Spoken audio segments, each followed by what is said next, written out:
o Year of the Sheep na at maraming Pinoy ang nakisabay sa mga Chinoy na nagdiwang din ng Chinese New Year. Malaki talaga ang impluwensya sa atin ng mga Chinese, kaya pati ang ilan nilang paniniwala, ginagaya po natin.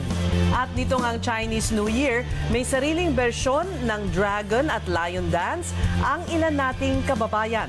Ang tatak Noy P. Bandila mo, Tony Velasquez.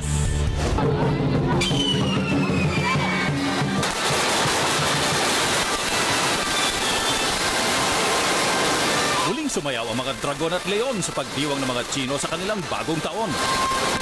Taunang tradisyon na ito sa Binondo, ang pinakamatandang Chinatown sa buong mundo.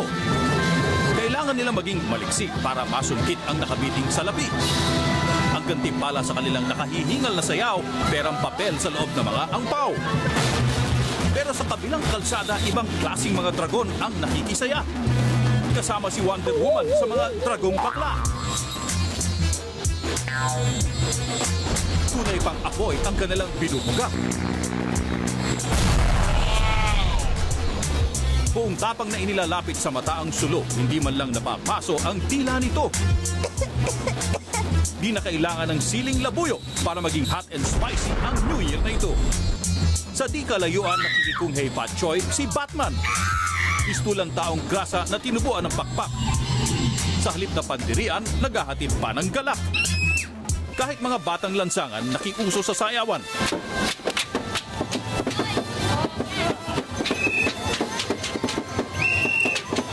Nagpumilit mag-anyong dragon, gamit lang ang kurtina at plastik na kahon. Todo bigay ang lakas sa pagtatambol sa pasyong kahon ng prutas. Sa kahong nakalatag iniitya ng mga manonood ang gantimpala sa kanila.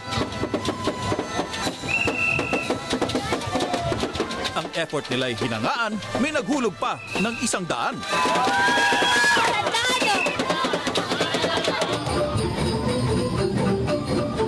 Dasal ng mga Chinoy sa taon ng tupa o kambing na matupad ang kanilang pangarap at sila'y swertihin. Bumibili sila ng mga goat figurine at base na rin sa kanilang pamahiin, mga bilog at malagkit ang kailangang kainin.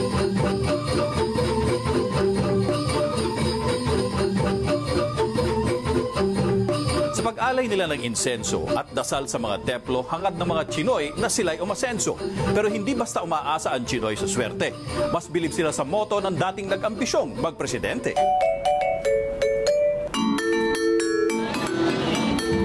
Ipagkatyaga para sa mga Pilipino, Chinese. Ano pa man ang basa ng mga dalubhasa sa pungsoy, nasa Diyos man ang awa, nasa tao pa rin ang gawa.